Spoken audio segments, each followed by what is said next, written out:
Hi everyone, Mr. Roberts here. So just in case we have to do some work at home, we're all putting some videos together as PE teachers of us doing some physical activity at home.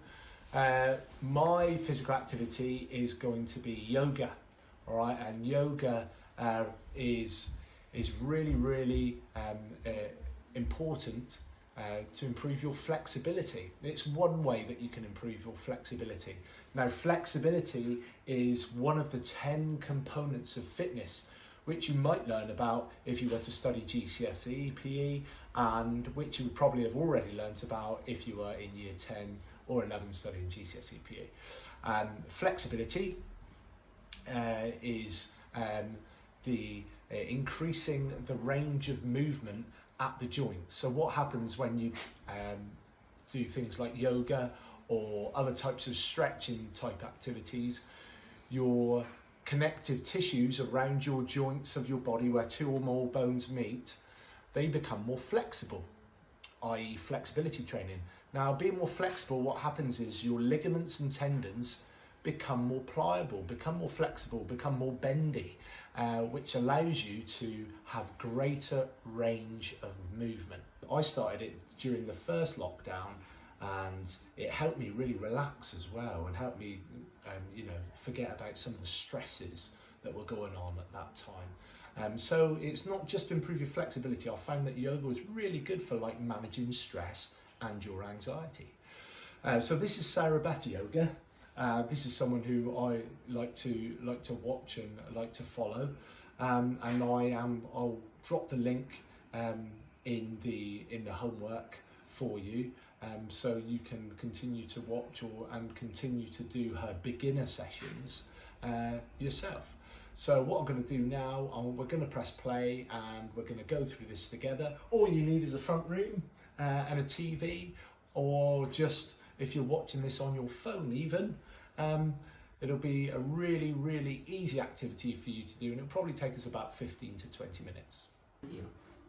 Walk your hands out long in front of you and rest your forehead and your chest down towards the mat. Take about 3 deep breaths in and out through your nose. Each inhale a little longer, each exhale a little deeper.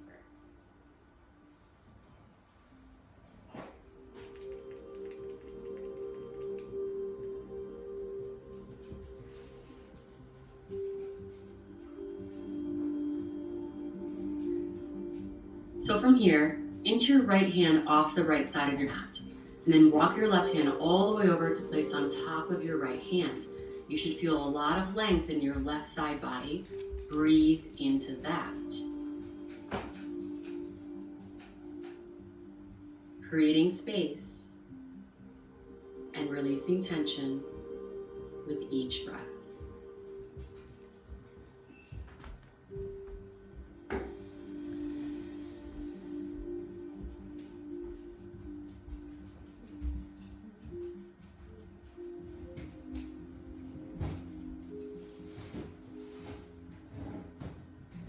Then walk your hands back through center to switch sides. Left hand comes off the left side of your mat.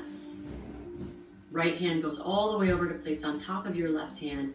Then breathe into your whole right side body.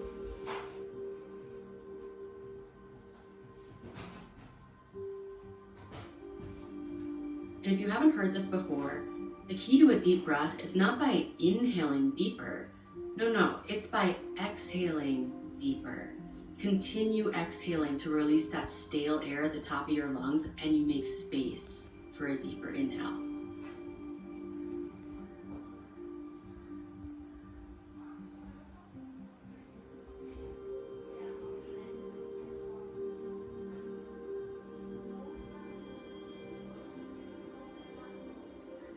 So walk your hands back to center and rise up into a tabletop on your hands and knees.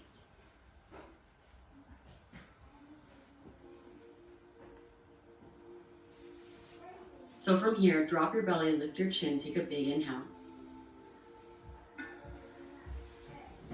Then exhale to round your spine, tuck your chin, tuck your tailbone, and pull your lower belly in. Inhale, belly drops, chin lifts, heart opens, cow pose. Exhale, round your spine, tuck your chin, tuck your tailbone, cat back, pull your belly in. One more time. Inhale, cow pose, belly drops, chin lifts. Exhale, cat back, round your spine, tuck your chin, belly pulls up and in. Then come back to your neutral spine, curl your toes under, send your hips high and back into downward facing dog.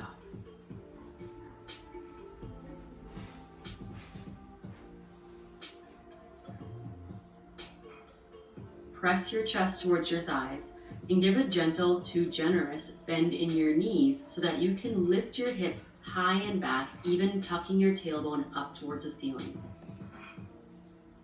Add any movement that serves you.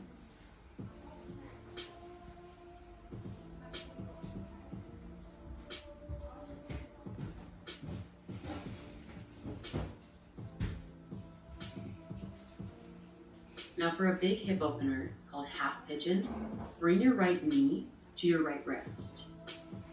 And then open it up past your right wrist towards the right side of your mat. Lay your shin flat on your mat, and the more flexible you are, the more your ankle will come up towards your left wrist. So find that place, hips are square. Then walk your hands up towards your hips and take a big inhale to puff up through your heart, and you're welcome to stay here, or exhale to fold forward. Maybe just walking your hands forward, or lowering down to your forearms, or lowering your forehead all the way down onto stacked fists, wrists, or down onto your mat.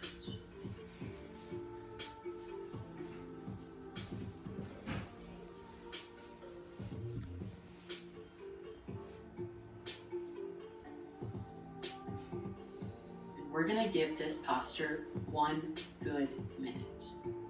So use your breath. Make the most of it while you're here. And notice all of that tension and tightness in your right hip. And see if you can find any connection between your deep breath and that tension releasing.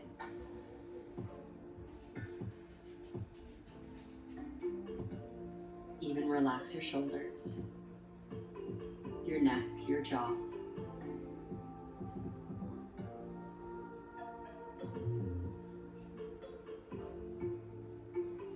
And we're here for just 3 more deep breaths.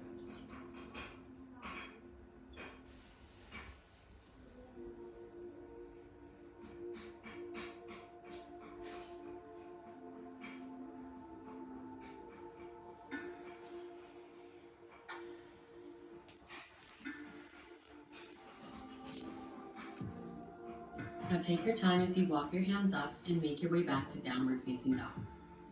And feel free to pedal out your legs or take any other movement before we switch sides.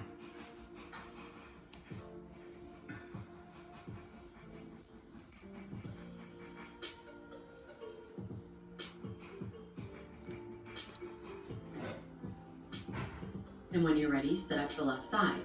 Left knee towards your left wrist, even past your left wrist towards the left side of your mat. Lay your shin flat on your mat and find the position that works for you today so that your hips are still squared off towards the front of your mat. Walk your hands up towards your hips and take a big inhale to puff up through your chest. Then exhale, make your way into a similar variation that you found on the other side.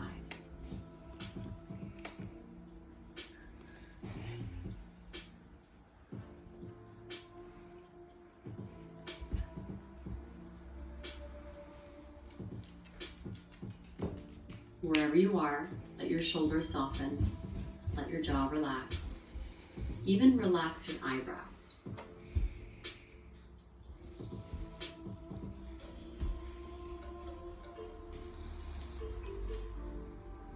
It's almost impossible for some of the biggest muscles in your body to relax if you can't relax the muscles in your face.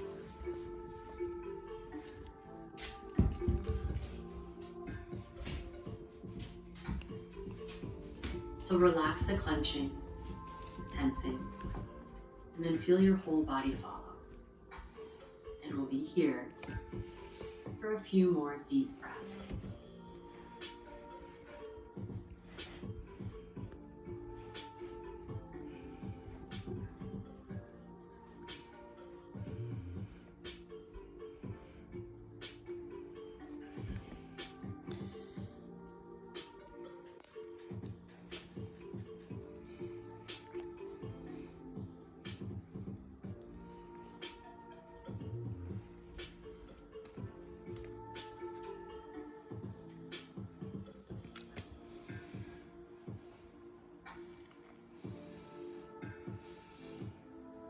Then walk your hands up and make your way to your last down dog of the practice.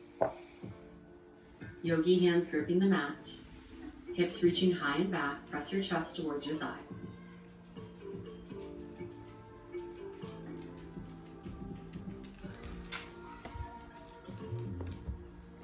Then take a walk to the top of your mat for a deep forward fold. Then take a seat and come to lie down on your back. And we'll set up for a bridge pose. So place your feet flat on your mat, knees bent. Pull your heels in so your fingertips can just barely graze your heels. You want your feet and knees hip distance so your legs are parallel coming out of your hip sockets. Tuck your tailbone up to the ceiling to flatten out your lower back. Then lift your hips up as you press your knees forward into a bridge pose. Continue lifting your hips up so much that you can shimmy your shoulders underneath you and interlace your hands together.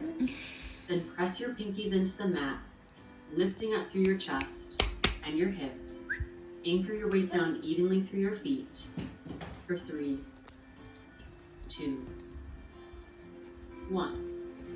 Slowly lower your hips down as you release your hands. Once your hips come all the way down, bring the soles of your feet together and let your knees fall open like butterfly legs.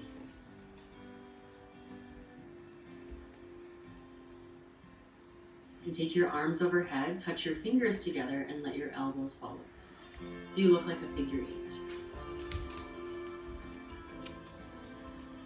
And relax everything. As you feel your inner thighs open and your chest relax.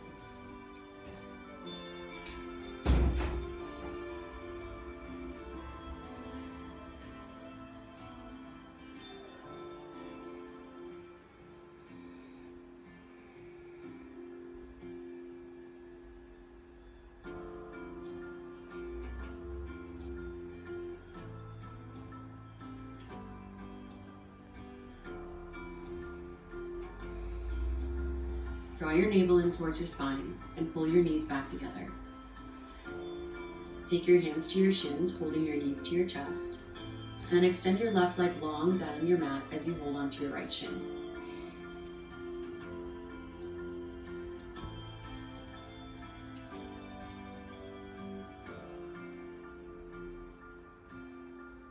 Reach your right arm straight up from your side, and inhale, turn your chin to the right.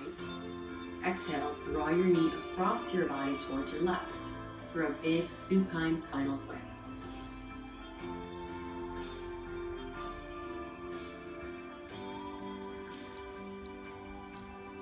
And to add a bretzel variation, which is so good for athletic people, bend your left knee and reach down with your right hand to grab onto your foot. And you might need to maneuver around a little bit to make this connection, or you can even use your strap or your towel to lasso your foot in.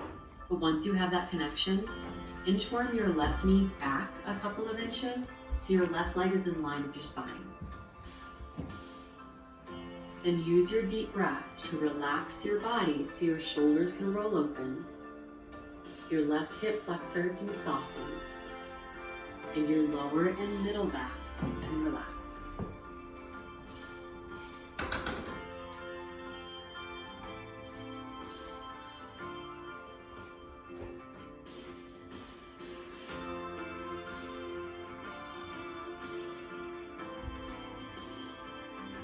Even your eyebrows are soft. Even your jaw is relaxed.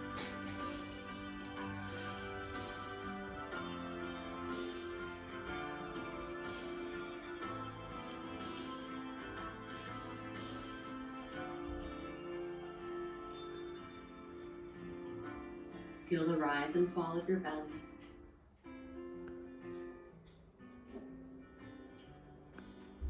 Your breath moving through your whole body. You're almost there.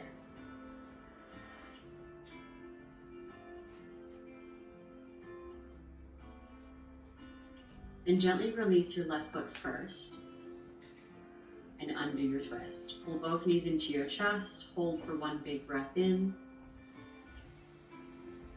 and big breath out. Release your right leg long down on your mat as you hold your left leg in.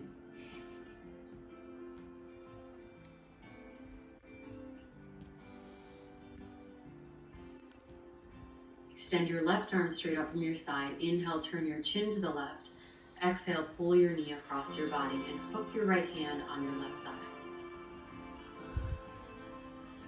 To add the pretzel variation, bend your right knee and reach down with your left hand to grab onto your right foot, or lasso your foot in with your strap or towel.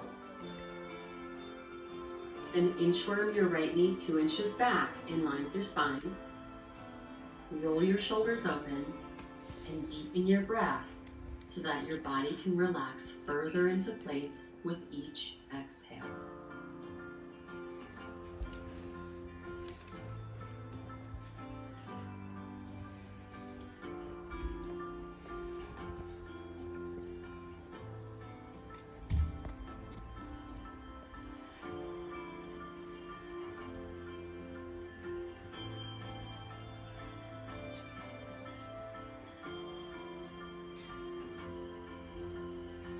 And see if you can go any deeper.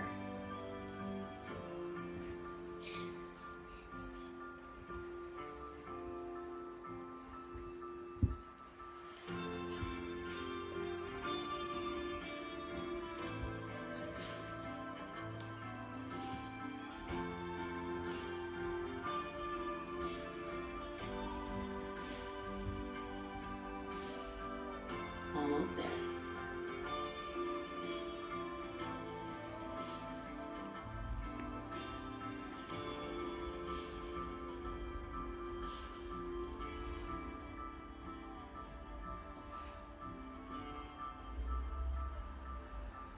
Come back to center, pull both knees in, and for happy baby pose, grab onto your feet as your knees track open towards your shoulders. Keep your hips rounding down and even relax your shoulders down. So if there's any rounding in your back at all, then grab onto the backs of your thighs instead.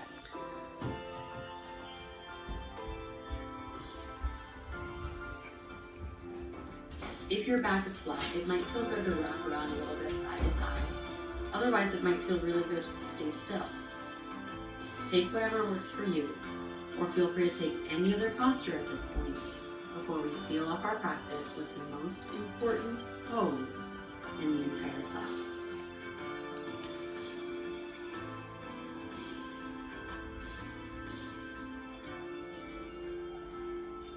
So when you're ready, release your feet and extend your legs long for Shavasana.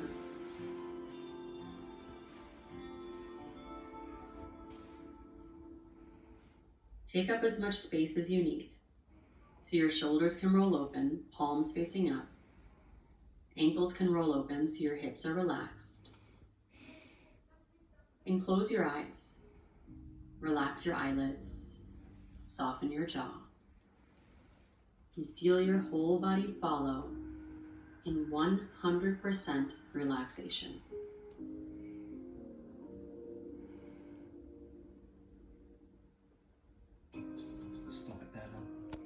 Right guys, so that was the yoga for beginners session, and I'm very much a beginner, but I really enjoyed that.